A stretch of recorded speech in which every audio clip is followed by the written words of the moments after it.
Dalam berbisnis, modal merupakan faktor yang sangat penting. Bagi UKM, modal adalah segalanya setelah market atau pasar. Sekali lagi saya ingatkan, modal adalah hal terpenting setelah pasar. Jangan terbalik. Kalau ada yang mengatakan kita perlu modal supaya dapat pasar, maka satu hal pesan saya, kalau ada yang mengatakan hal seperti itu, tinggalkan mereka. Karena mereka bukan pebisnis. Mereka itu broker atau orang yang baru belajar bisnis. Pasar atau market adalah nomor satu. Begitu Anda kenal pasar Anda, tahu kebutuhan pasar, tahu mengisi kebutuhan pasar, tahu bagaimana menguasai pasar, maka modal atau dana adalah sebuah kepastian yang dibutuhkan namun mudah didapatkan. Bisa dibayangkan ada seorang kenalan Anda akan meminjamkan uang Anda untuk usahanya. Misalnya dia membuka warung atau warteg. Lalu ditanya oleh Anda, berapa kira-kira transaksi per hari nanti warteg yang Anda akan bangun? Lalu dijawab, oh belum tahu mas, kan belum punya warung. Nanti setelah warungnya ada kita kasih tahu Anda berapa transaksi per harinya. Pertanyaan sekarang, beranikah Anda meminjamkan uang itu ke dia? Kita tanya lagi, kamu pernah buka warung atau kerja di warung? Dia jawab, belum, tapi kayaknya di sekitar sini nggak ada warung, jadi pasti laku. Saya kalau cari warteg susah, jadi kalau kita buka warteg di sini pasti laku. Sekali lagi, beranikah Anda meminjamkan uang Anda kepada orang seperti itu? Atau kalau Anda diminta invest, beranikah Anda invest kepadanya? Tetapi bisa Anda bayangkan, kalau jawaban dia begini, saya 5 tahun bekerja di warteg, lalu sejak 3 tahun yang lalu saya buka warteg kecil-kecilan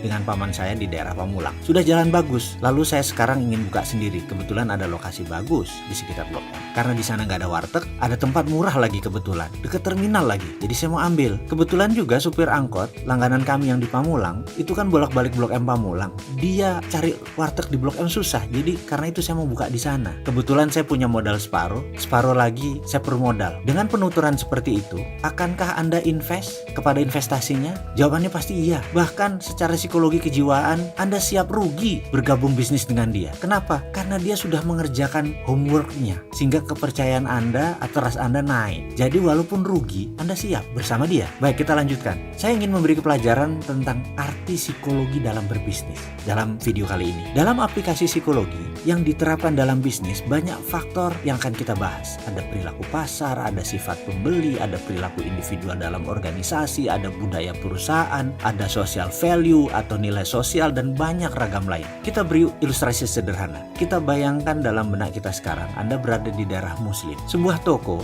bisa mengurangi unsur warna merah dalam outletnya diganti dengan dominan warna hijau atau ditambah nuansa hijau keputihan. Karena bagi kaum muslim, warna putih dan hijau adalah comforting color. Di komunitas pecinan, maka warna merah adalah warna hoki. Warna merah di komunitas Chinese adalah comforting color. Kembali ke komunitas muslim, warna merah yang dominan bisa menjadi threat atau uncomfort. Dan jangan coba melawan belief system seperti itu. Bisa nggak laku jualan Anda. Kita akan bahas tentang hal seperti ini nanti. Sekarang, secara keilmuan mudah-mudahan saya boleh berbagi saat ini. Sedikit banyak saya 6 tahun makan sekolahan untuk hal ini dalam behavioral business analysis secara panjang dan lengkap. Semua nanti akan kita urai. Kita ke generasi muda atau yang lagi tren disebutnya generasi zaman now. Generasi zaman now saat ini nggak mau bekerja 9 to 5 office hour karena secara nature bisnis mereka mulai suka yang semi informal, sehingga membuat mereka lebih suka berwirausaha, buka usaha, jauh dari dunia bekerja. Itu nggak salah. Namun kendala bagi generasi zaman now adalah mereka sulit mencari dana atau pemodal. Kenapa? Ini yang harus diingat. Kita harus ingatkan gambaran psikologis perilaku investor. Sekali lagi, ini saya mau mengingatkan perilaku investor karena kaum investor berbeda dengan kaum muda. Saat ini investor banyak yang sudah tua umurnya ketimbang yang kaum milenial yang baru mulai usaha. Perilaku investor, behaviornya berbeda jauh dengan anak sekarang atau anak zaman now harus paham. Pemodal besar, baik yang merupakan itu private equity fund, hedge fund, venture capital, dan banyak lagi portfolio keuangan, di mana portfolio keuangan adalah where's money makes money. Pengelolanya atau pemiliknya kebanyakan usianya di atas 50 tahunan. Bahkan kalau diambil rata-rata, angkatan Bill Gates di atas 60 tahunan. Mereka lahir di atas tahun 55-an sampai 70-an, itu adalah kaum investor kebanyakan usianya di sana. Di mana pada saat internet booming, itu adalah masa periode angkatannya Bill Gates. Angkatan sekarang adalah angkatan pemanfaat isinya internet, karena itu banyak digital. Berbisnis berbasis digital ini kebanyakan anak-anak muda. Sementara yang menguasai keuangan usianya di atas 55